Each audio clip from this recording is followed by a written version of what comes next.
And hello, everybody, and welcome to TNM Coaching Unplugged podcast and Zoran Todorovic Interconnected podcast. Two podcasts at the same recording, which is efficiency and agility in the same time. So you can listen on all different channels. And today we have a very special guest. I keep on bringing my friends to the podcast, which is so sweet, because when you bring a friend to recording, you relax, you can talk about everything, you can really connect. And you can also benefit by listening to these deeper friendship conversations. And our conversation today is going to be, how can we be in the flow and how can we not stand in our own way? I think this is a very important and deep topic. I keep on struggling myself, to be very honest with you. Sometimes I stand in my own way. I think I need to do this or that or the other. My mind tells me one thing, my heart tells me the other thing, and I keep on standing in my way. I think this is a good practice for us to learn how not to be in your way. And we're going to explore this together with my very special guest and very dear friend, Mikael Karlholm. Mikael is a natural coach. Sometimes when you talk to Mikael, he says, I'm not a coach, but he is a natural coach. He has a huge, big heart. He's an amazing motivator. He's a spiritual pioneer that has been pioneering spirituality for such a long time, from East to West. Brought so many wonderful teachers to our knowledge. He has amazing ability to see opportunities and then collaborate and contribute to others. And he is at service to others. I can tell you about Mikael that he has been always a person that I aspired to be like, because he was always there to serve others effortlessly. What is his life journey? Just for you to know a little bit more about Mikael, is he has studied Tibetan Buddhism with Dalai Lama already at the age of 20, which is very early on. I mean, you know, you're awakening, you're not even 21, you're already within Tibetan Buddhism and studying there. He also immersed himself in vipassana, and he took vipassana, that today we call mindfulness, to Sweden, and also formed different groups around vipassana to get people to become mindful. He has also studied with different spiritual gurus and leaders in spiritual community, all the way to Osho, that we love and appreciate, to Papaji, to Eckhart Tolle. Then he moved it with Byron Katie and other profound teachers. He has this natural ability to share what is beneficial for him. And this is how I learned from Mikael. He always talks about himself and what he has learned, experienced, the journey he went through, and then effortlessly share this wisdom and knowledge to others. And that makes him a beautiful, natural coach. He has also contributed to development of Sweden a lot. He brought a lot of spiritual teachers to Sweden. During last 40 decades, he has organized different workshops and events with artists, leaders, and teachers. So, for example, he worked closely with Byron Katie all the way back to 2013, and he brought a lot of work of Eckhart Tolle as well to Sweden, Stockholm, and beyond. We're talking Norway and Russia and rest of the Europe. So he was always passionate activist for evolution of human consciousness. He was always passionate activist to contribute others by sharing his own wisdom. And it's my joy and pleasure to welcome Mikael to today's call. Welcome, Mikael. Wow, brother. Wow. I'm just taking that in, what you're saying, you know, because it's like, we are so amazing beings. We are these multidimensional creatures that are pure love. Mm. And it's so amazing to, like, you know, when I've been listening, like when you talk about me, you talk about yourself. When I see all the other ones you've been inviting and all the friends everywhere now, it's like I was sitting here before we were going to do this talk. I see us on this amazing glowing spaceship, you know, and where we are so amazing. This pure love that I feel. And I'm so honored, you know, honored first to be here to share this with you, my brothers and all the sisters that are here, all the friends that have gone before. I mean, if we're looking back, how many has gone before us to make it possible that to be here right now in this time that is so unique. You know, it's like I feel, wow, it's such a possibility. And I feel like we all been sitting in this, we signed up for this, you know. Yeah. We signed up for this, and in that space of no time, no space, and we are here, and it's happening now. You know, it's never been a time like right now. So for me, like when you talk about all these people, like it goes back nearly 50 years for me, like just talking about my unique, this happening through this body. Like, I don't know why I was, I lived in the States, 69, 70, you know, with all the drugs, with LSD, with the music and that whole thing, 16, 17 years old, opening the mind, not understanding anything, you know, really. I mean, totally. What do you know when you're 16, 17 in those days? And then the journey on, and then going east, because that was where the influence was coming, that in some way was explaining what was happening on the inside.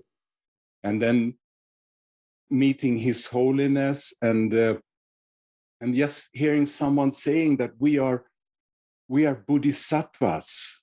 We are here to serve each other. It's only one human being, all sentient beings. It's only one here, and to be an instrument for that.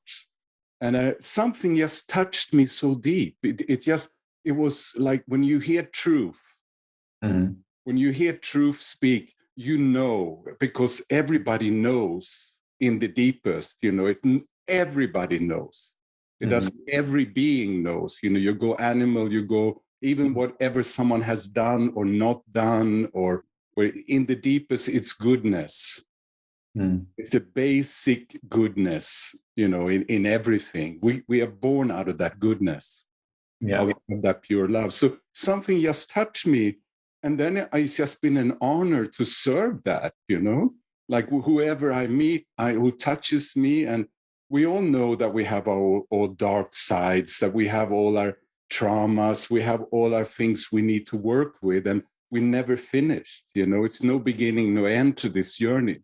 And so for me, it's just been, I've been just on my own, like you meet someone and that they touches you, and then from that place, you want to share that with others.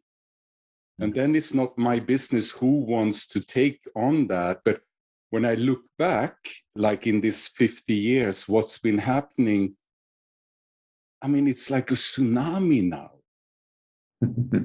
It's like crazy, and it's coming through the feminine. I mean, it's the feminine that's coming now. It's the Gaia, it's Mother Earth. It's coming up through and from Father Sky, and we are here in the middle. And what are we going to do with it? You know? Yeah.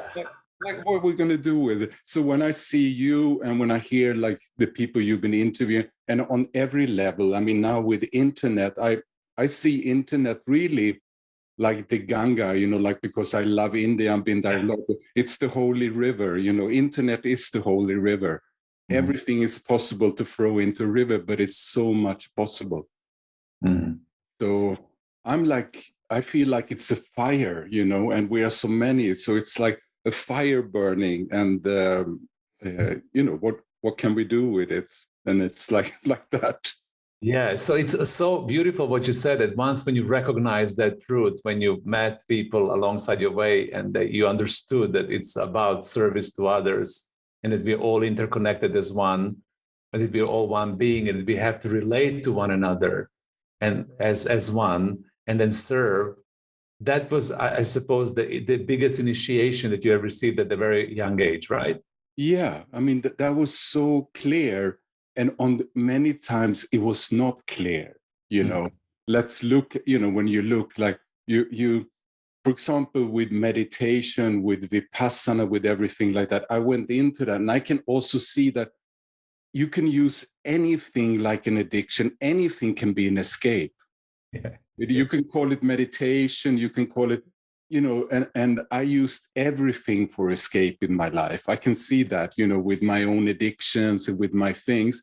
But then you realize that you come to a point where, the dark night of the soul, you get down on your knees and you feel, shit, this is not working. And can you be, then you stand up and then you go, and then pure love is so, open intelligence is so kind. So it always brings to you what you need. And it's not always what you want, like when I'm thinking about relationships and things that happen in my life that came to me as my teacher.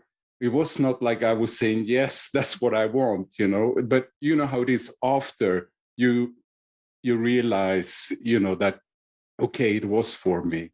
I couldn't see at that time, but it was for me. Yeah. Yeah, and that's an amazing wisdom in itself, that we are able to recognize when tough situation happens or the spirit brings us certain initiations and challenges, that we do trust that and we know that this is in our heart's benefit, in our highest good, instead of rebelling and resisting.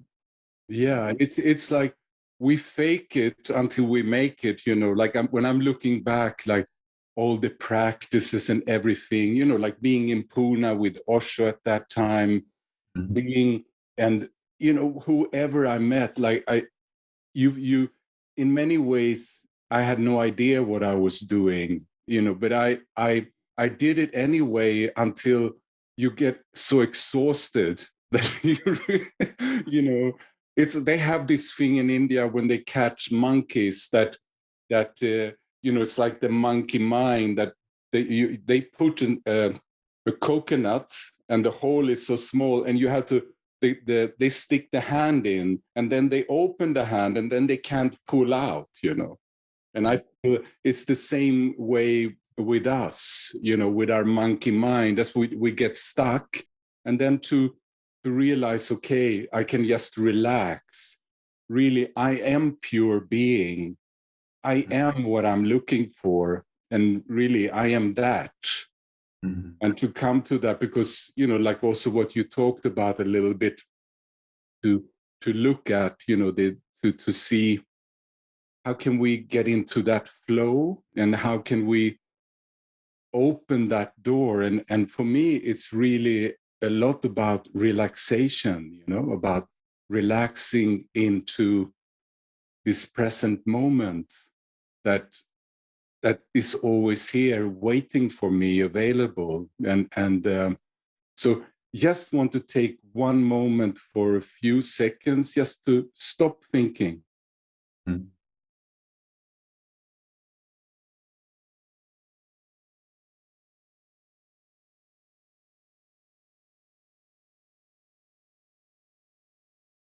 That for me is the key. That's my door. That's my door. Everybody have their keys and doors. My door that is just stop thinking. And it can happen. Don't need to close my eyes. It can be anywhere, but it's just stopping, because then I stop the word. I stop. Everything stops. And there is like that multidimensional door into unexplainable. And yeah, we can all feel it now when we are in that space, isn't it? The energy has shifted completely when you said that, right? So for the people who are new to this, I mean, they understand what you and I are sharing, what you're sharing right now, stop thinking. But we know that a lot of people are struggling to attain that level of beingness. Like yourself, you have been practicing for such a long time, so you can command it. You can say, stop thinking, and you would stop, right? And you would feel that multidimensional space of surprise and awe and glory. But what would you say to people who say stop thinking, but they can't? I would say it's really a lot about a kindness, like I was teaching mindfulness, but I call it kindfulness. I love that kindfulness. That's that, because that's where, like I feel it's the language of the heart. And it's really that kindfulness to yourself, that it's a repetition in some way, being very, very kind and very, like meditation has been in the old ways, been always like, you should sit down, you should do this in this way. For me, I can't even go to Vipassana retreat anymore. It's too much for me. I feel more the feminine dancing, the joy, I feel it's really more about finding what is it that brings you kindness to yourself and joy to yourself, and to go with that. I mean, so I really don't know for anybody else what to do, but I can say that when you practice that stopping, something will happen. It's like a crack. Mm-hmm. And it will be, because it's your natural state. If it was difficult, then it's not for me, our nature is this open, clear, blue sky space. That's our nature. We're born out of that. We go back to that.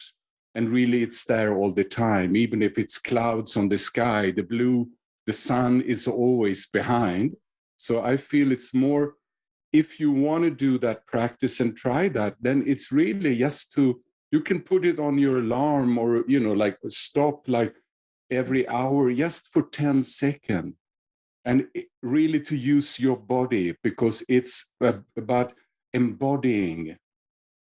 It's about coming back to your feelings and to your body. The body is the instrument, I feel, it's such an amazing, because it's nature.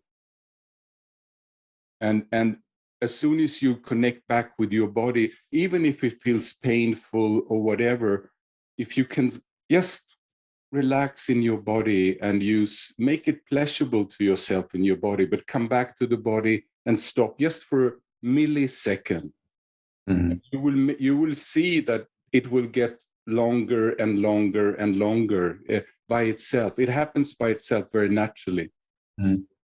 I can also say that because I also had a very dynamic and busy mind, especially when I was younger. And, the one thought will come and the other one, and the other one, and the other one. For me, it was challenging to stop my dynamic mind because it was overstimulated, so to say. So when I began practicing exactly what you're saying, like stop, breathe, connect, silence and stillness practices, it happened exactly as you said. It keeps on expanding in a way that you begin enjoying it more and more and more. And then you reach and attain that level in yourself when you can do it naturally without any effort. And I think the key, what you're sharing, is no efforting, just seeing that this is a natural state. You just need to access it and start playing with this, practicing it, trying it out, and see how does that go for you. And I'm also talking to people who are extremely busy, have challenging lives, with families, with businesses, with kids. They tend never to stop, right? So this stopping and creating pause, it's a beautiful practice for all of us. Yeah, it's really, and for me, as you mentioned, Byron Katie, I met Byron Katie 25 years ago when the woman I was living with left me for someone else.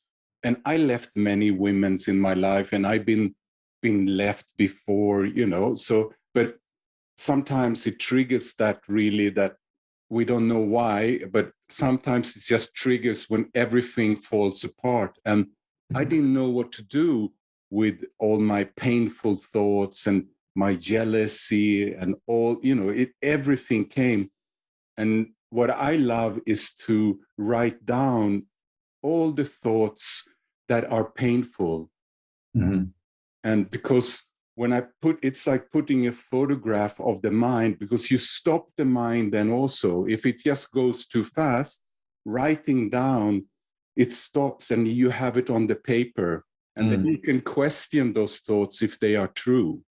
And then they become a doorway deeper into that crack. So that has been incredible helpful. And I've been working with that, with helping friends for 25 years with that. You know, as soon as someone has something with whatever it is, with themselves, with a business partner, in the relationship, whatever it is, to just write it down. And so then you also, like I said, you stop the mind. You because then that thought cannot just keep on going. You have it down there, and then you can do the question. You know, in India in the old days, it was enough for them to say, "Who am I?" And they went straight into that space. We are so much more complicated here. I love it. Who am I? I'm straight into that space. Yeah, it's right also, away, you know, who am I? Okay, I'm everything. I am, you know, but that's not where we are at. You know, I am Michael. I'm 69. I'm a father. I'm, you know, I'm no good. I'm good. You know, that's on and on and on. That's the mind how it is now. So we need something to kind of, just relax and stop a little bit. Yeah, that relaxation is extremely important. I just want to kind of reiterate what you just said, writing things down and really understanding what are your painful thoughts that you can then transcend, and asking those wonderful questions. Yeah. You practice from Byron Katie. Is this true? Is it absolutely true? How do I know? Go ahead, tell us. Exactly. You know, is it true? Can I really know that this is true? And how do I react? How do I feel when I believe this? Who would I be without it? And turn it around, you know, like for me, for example, my last 2 years has been like, you know, I love Castaneda and Don Juan, you know, like in the old days, like with having death sitting on your right shoulder all the time, looking at you, because I had this 1987, I had a car accident where I was unconscious for 10 days. I went to the other side. I was I was away for 10 days. And then the last 2 years, I had COVID twice, really bad. I had a divorce, and I had a heart attack like 6 weeks ago. You know that, where my heart stopped and the ambulance and back like that. So, and I had Lyme disease. So to be in the middle of all this happening, the life, you know, the chaos, because come on, look around, it's chaos in this world. I mean, it's like, but can I be still? Can I be in my center? That also comes back to what you were saying, what we are addressing. Can I stay in my center? And that is the only refuge that I have, at least, you know, is to stay in my center. All this is happening. I'm lying in bed. The ambulance is coming. I have COVID. I'm coughing. It's in the middle of the whole thing like that. And can I still stay in my center? And I can sometimes, and I cannot sometimes. It's like I flip-flop. You know, I flip in. For me, more, you know, like the heart has always been, the heart is where the home is. So it's like the returning to the heart, which is only one heart. So, you know, in middle of all this that's been happening to me, something is seeing all this. It's like a big show. It's like really watching a movie, you know, going on. And in the East, they call it the Leela, like, which is like a big play, Shakespeare, whatever, you know, it's a big play going on called life. And can I just be seeing this happening, and I don't need to go. And when I go into it, what can I do to return back to that center as fast as possible? And that is really my practice. When I see that I go off, and sometimes I had a teacher, you know, you mentioned Papaji, and he said, don't go to the graveyard and dig. And he's meaning, like, when you go with thoughts that you know you're going to end up in so much pain and suffering, can you take yourself sooner and sooner and come back. Because it's nothing there. It's only death. You can dig and dig and dig, and it's nothing there. It's so. So you mentioned something that I just want to ask with curiosity. I know that the audience will be curious. When you had this accident and you left for 10 days, how was that for you? Do you remember anything from that space or not? I remember, like I was driving 100 kilometers and straight into a tree. That's not a good idea to do, And at that time, my life was going so fast in that way. I had my business, and I just went the wrong way. I just wanted more and more and more. Like give me more money. I was like, and I was totally crazy going. So for me, existence said, okay, into a tree. This guy, he cannot have it like soft. He needed it very hard. I'm going to come to your question how it was, but of course. I went straight in, and I was lying on the ground, and I remember because it was snow and ice in Sweden, and I flew out of the car straight into a tree with my neck. I broke the leg in 7 places, and I was like I remember it was so cold, and then I don't remember really anything. They needed to kill. I was in the hospital, and I heard the nurse, because the hearing you can do when you're gone, the hearing was there in some way. I heard, we're losing him, he's dying, I remember. And that's basically what I do. But people talk about the light and the tunnel, and like that. This is true for me, because I only saw pure love. For me, it was only light and love. So for me, after that, is no fear. It's no fear around death. And I've been lucky. I've been around. Many people have left the body where I've been around them, and I don't know. That's an honor. Like being with someone is born, or when they're leaving the body, it's the same energy for me. That pure love, and it's so intensified in that time. So I was in that pure love. That's all I remember. It's so nourishing to hear that, especially now when people are afraid of that and dying. A lot of people get really worried, with the current situation, what will happen to their life, where are they going to go? So the reason why I've asked you this is just so lovely to hear that there is this light and love and beauty awaiting for everybody in the continuation of life. And also, I was so afraid when I couldn't breathe, when I had COVID. So I understand that. It's not like, I don't have the fear, because it just happens by itself. It has its own system to work, And all I can do is then returning to that center, and knowing that the breath is like the bridge between the body and the mind. So we have the prana, we have the breath, and all these techniques and practices we've learned, and can we support each other in that way when things happen? So it's not like, so I can really feel empathy with people being afraid, but can we support each other in that anguish and that fear, and that practice, and just make it so, finding more and more that balance, the yin and yang, the whatever that is for you.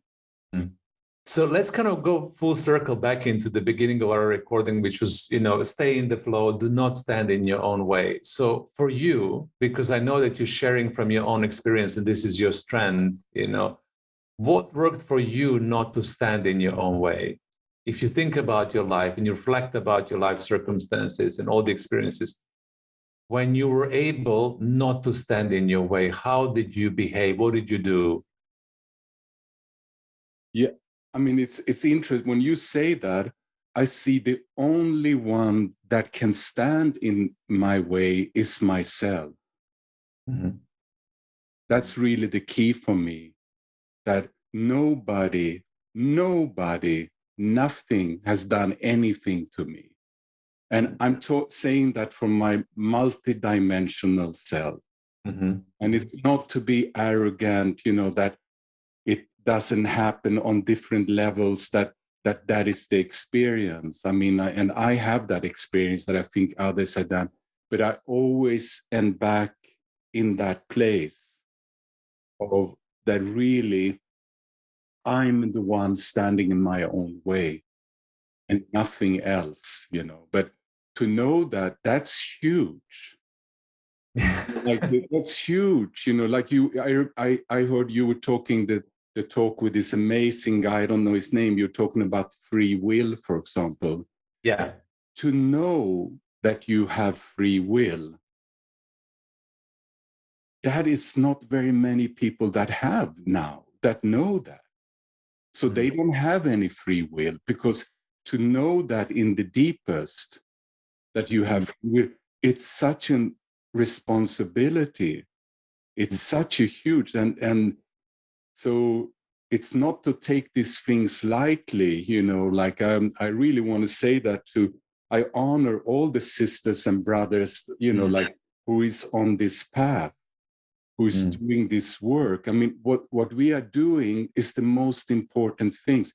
We're helping people to get back into balance. We're helping the whole universe to stay in balance. Mm-hmm. Mm-hmm. So it's like it's such an important role when we take full responsibility of this. Mm-hmm. Mm-hmm.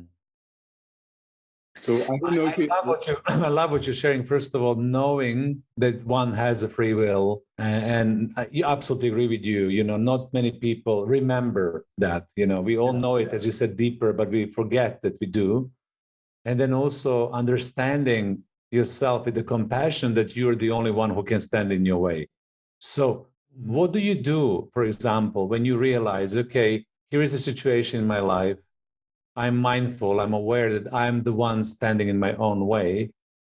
How do you work with yourself to free yourself up and to allow the flow to start happening? What do you do? Do you talk to yourself? Do you practice something?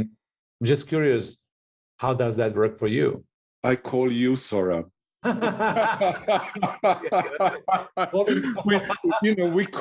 we like I have this men's group that I'm part of, and I love the support of the community. It's the Buddha, the Dharma, the Sangha, and the Buddha is this awakened consciousness. The Dharma is the different ways we have, whatever ways, and the Sangha is the community. It's the brothers and sisters, like now it's really the time of community, of not staying alone, communicating, transparency, honesty, vulnerability, friendship. There is no competition. There is only one friend here, and everybody's unique. So for me, I hear you, what do I do? It's a little bit how deep it goes, like I say sometimes karma is like, sometimes it's like you pull a little in the sand and the water comes and it takes away. Then you just sleep and it's gone, whatever. You do something, you forget. And then some things is like hammer and chisel into, and they are more difficult.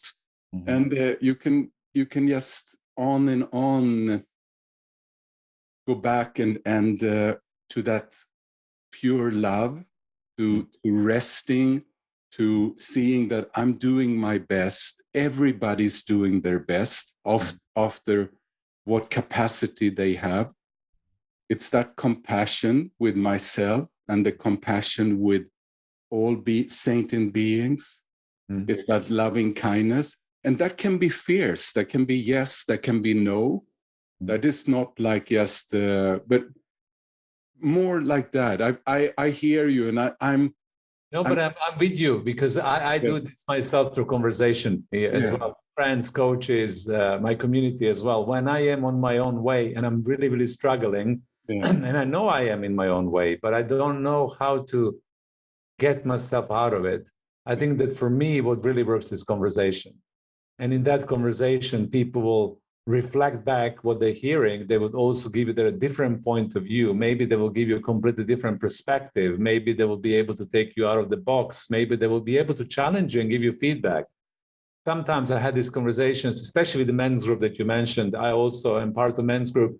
When people would challenge your thoughts in a good way, sorry, and ask you, is this really true for you? How can we challenge that? So I think conversation, it's extremely important, and that belonging to community, to get yourself out of your own way. And of course, coaching, as you know, works really well with that space. Yeah.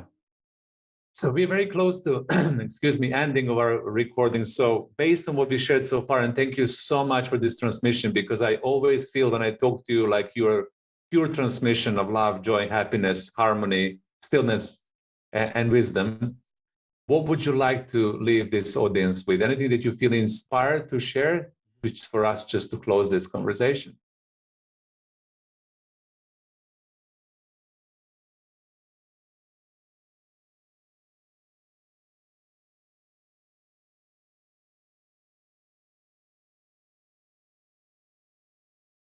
Mm-hmm.